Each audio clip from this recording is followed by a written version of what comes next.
In front of me is Redmi A3 Pro, and today I would like to show you how you can set up face unlock.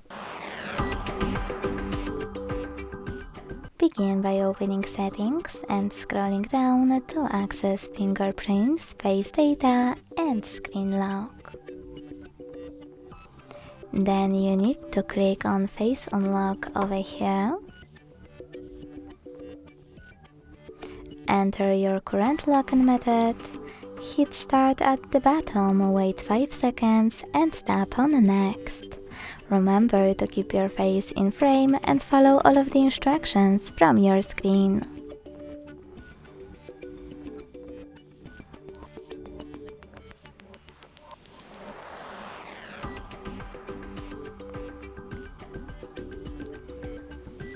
Then select Done, manage all of those options however you want to, and go back.